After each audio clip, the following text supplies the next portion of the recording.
آج ہم قرآن کی سب سے لمبی سورت سورۃ البقرہ کے شروع کے حصوں پر بات کریں گے اور یہ سمجھنے کی کوشش کریں گے کہ اس کی تفسیر ہمیں کیا سکھاتی ہے۔ تو آئیے شروع کرتے ہیں۔ اچھا، تو اس سورت کا نام ہے البقرہ یعنی گائے۔ اب یہ نام کیوں ہے، اس کے پیچھے ایک بڑا دلچسپ قصہ ہے جس پر ہم آگے چل کر بات کریں گے۔ یہ قرآن کی سب سے طویل سورت ہے اور مدینہ میں کئی سالوں کے دوران نازل ہوئی۔ تو آج ہم کیا کیا دیکھنے والے ہیں؟ سب سے پہلے سورت کا ایک مختصر تعارف، پھر دیکھیں گے کہ ہدایت ملنے پر انسانوں کے رد عمل کیسا ہوتا ہے، اس کے بعد حضرت آدم علیہ السلام کی تخلیق کا قصہ اور بنی اسرائیل کی کہانی سے کچھ اہم سبق سیکھیں گے، اور آخر میں دیکھیں گے کہ ان سب باتوں میں ہمارے لیے کیا پیغام ہے۔ تو سورۃ البقرہ کا آغاز ہی ایک بہت ہی زبردست نکتے سے ہوتا ہے، وہ یہ کہ اللہ کی ہدایت کے جواب میں پوری انسانیت کو بنیادی طور پر 3 گروہوں میں تقسیم کیا جا سکتا ہے۔ تو سب سے پہلا گروہ ہے متقین کا، یعنی وہ لوگ جو اللہ سے ڈرتے ہیں، پرہیزگار ہیں۔ اچھا، ان کی نشانیاں کیا ہیں؟ یہ وہ لوگ ہیں جو غیب پر ایمان لاتے ہیں، یعنی وہ چیزیں جو ہم دیکھ نہیں سکتے، جیسے اللہ کی ذات، فرشتے، جنت، دوزخ۔ پھر یہ نماز قائم کرتے ہیں اور جو کچھ اللہ نے انہیں دیا ہے اس میں سے خرچ کرتے ہیں، اور سب سے بڑھ کر انہیں آخرت پر پورا پختہ یقین ہوتا ہے۔ اس کے بعد آتا ہے دوسرا گروہ، کافرین کا۔ تفسیر بتاتی ہے کہ یہ وہ لوگ ہیں جو مسلسل حق کا انکار کرتے ہیں، یہاں تک کہ ان کے دلوں پر مہر لگ جاتی ہے۔ اب اس کا نتیجہ کیا ہوتا ہے؟ نتیجہ یہ کہ ان کے لیے آپ انہیں ڈرائیں یا نہ ڈرائیں، کوئی فرق نہیں پڑتا۔ وہ ایمان نہیں لاتے کیونکہ ان کے دلوں نے سچائی قبول کرنے کی صلاحیت ہی کھو دی ہوتی ہے۔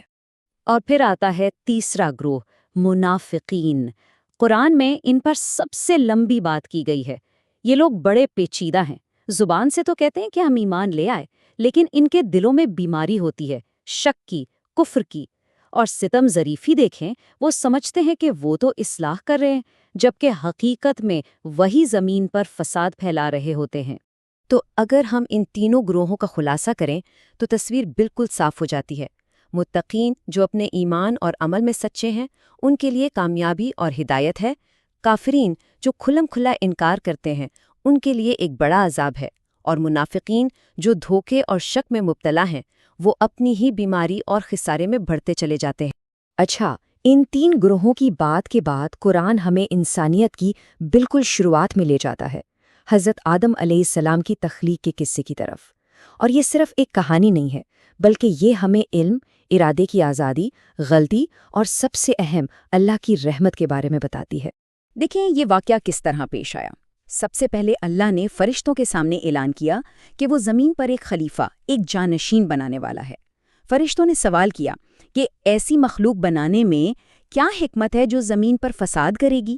تو جواب میں اللہ نے حضرت آدم کو وہ علم سکھایا، چیزوں کے نام جو فرشتوں کو نہیں معلوم تھے، اور جب آدم نے وہ نام بتا دیے تو ان کی فضیلت اور ان کی تخلیق کی حکمت سب پر ظاہر ہو۔ اور اسی قصے میں 2 بہت بڑے امتحانات سامنے آتے ہیں۔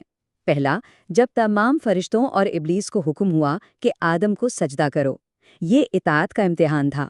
ابلیس نے تکبر کی وجہ سے انکار کر دیا اور وہ پہلا نافرمان بنا۔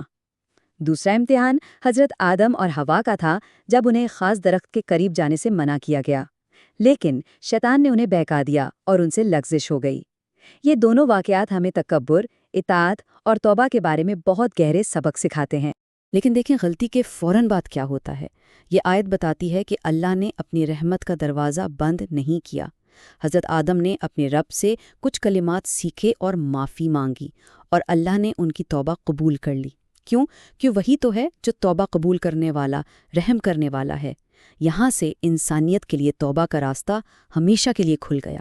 تو ابھی تک ہم نے نظریاتی باتیں کیں، اصول دیکھیں۔ اب قرآن ہمیں ایک حقیقی تاریخی مثال کی طرف لے کر جاتا ہے، بنی اسرائیل کی کہانی۔ ان کی داستان ایک طرح سے ایک کیس سٹڈی ہے کہ جب کسی قوم کو بار بار ہدایت ملتی ہے تو وہ کیسا رویہ دکھاتی ہے۔ اور بنی اسرائیل کی تاریخ دیکھیں تو بڑی عجیب ہے۔ ایک طرف اللہ کی طرف سے معجزے پر معجزہ ہو رہا ہے، اور دوسری طرف ان کی طرف سے نافرمانی پر نافرمانی۔ اللہ نے انہیں فرعون کے ظلم سے بچانے کے لیے سمندر پھاڑ دیا، لیکن کچھ ہی عرصے بعد انہوں نے سونے کے بچھڑے کی پوجا شروع کر دی۔ آسمان سے ان کے لیے منو سلوا اتارا گیا، لیکن انہوں نے شکایت کی اور عام سبزیاں مانگی۔ یہ واقعات بار بار یہ دکھاتے ہیں کہ صرف نعمتیں مل جانا اطاعت کی گارنٹی نہیں ہوتا۔ اور ان کے اسی رویے کی سب سے بہترین مثال اس گائے کی کہانی میں ملتی ہے۔ انہیں ایک بہت سیدھا سا حکم دیا گیا تھا کہ ایک گائے ذبح کرو، بس۔ لیکن ان کا پہلا رد عمل یہ نہیں تھا کہ ٹھیک ہے ہم کرتے ہیں، نہیں، بلکہ پہلا رد عمل ایک سوال تھا، اچھا کیسی گائے ذبح کرنی ہے؟ جواب ملنے کے بعد بھی وہ رکے نہیں۔ انہوں نے معاملے کو اور پیچیدہ بنایا اور پوچھا، اچھا یہ تو بتائیں کہ اس کا رنگ کیسا ہونا چاہیے؟ اور پھر آخر میں جب وہ بالکل پھنس گئے تو انہوں نے کہا، اس کی صحیح پہچان بتا دیں، ہمیں تو ساری گائیں ایک جیسی لگ رہی ہیں۔ آپ دیکھیں، ان کے یہ سوالات دراصل حکم پر عمل کرنے سے بچنے کے بہانے تھے۔ وہ جان بوجھ کر خود کے لیے مشکلیں کھڑی کر رہے تھے۔ اور نتیجہ کیا نکلا؟ ایک سیدھا سادہ حکم تھا، ایک گائے ذبح کرو۔ ان کے سوالوں کی وجہ سے اس میں شرائط لگتی گئیں۔ پہلے کہا گیا نہ بوڑھی ہو نہ جوان، پھر کہا گیا کہ چمکدار زرد رنگ کی ہو جو دیکھنے والوں کو بھلی لگے، اور آخر میں یہ بھی شرط لگ گئی کہ اس سے نہ کبھی ہل چلایا گیا ہو، نہ کھیتی کو پانی دیا گیا ہو، اور وہ بالکل بے عیب ہو۔ ایک عام سا کام ایک انتہائی نایاب جانور کی تلاش میں بدل گیا۔ اور اس سب کے بعد قرآن ان کے روحانی انجام پہ تبصرہ کرتا ہے۔ یہ آیت کہتی ہے کہ ان تمام معجزات اور واقعات کے بعد بھی ان کے دل نرم ہونے کی بجائے اور سخت ہو گئے، پتھروں کی طرح، بلکہ اس سے بھی زیادہ سخت۔ یہ بہت ہی سنگین تنبیہ ہے۔ تو ان ساری کہانیوں کا، ان تمام واقعات کا نچوڑ کیا ہے؟ وہ دائمی پیغام کیا ہے جو ہم سب کے لیے ہے؟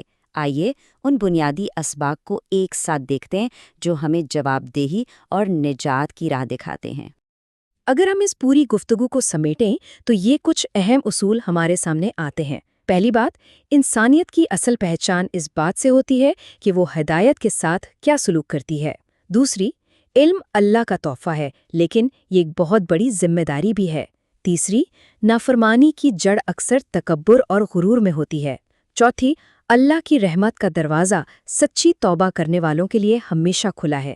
پانچویں، اللہ کے احکامات پر بلا وجہ سوالات کرنا اپنے آپ کو مشکل میں ڈالنے کے مترادف ہے۔ اور آخری بات، نعمتوں کا ملنا کافی نہیں، ان پر شکر ادا کرنا سیکھنا پڑتا ہے۔ تو آخر میں یہ ساری کہانیاں ہمیں گھوم پھر کر ایک ہی نتیجے پر لاتی ہیں۔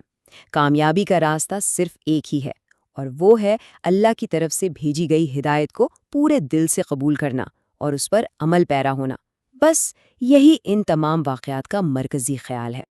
اور آخر میں یہ ایک سوال ہے جس پر ہم سب کو غور کرنا چاہیے۔ اس سورت کے شروع میں جو 3 طرح کے انسانی رویے بتائے گئے ہیں، سچے دل سے ماننا، صاف انکار کر دینا اور منافقت کا دکھاوا کرنا، یہ رویے آج بھی ہماری دنیا کو، ہمارے معاشروں کو اور خود ہماری ذاتی زندگیوں پر کس طرح اثر انداز ہو رہے ہیں؟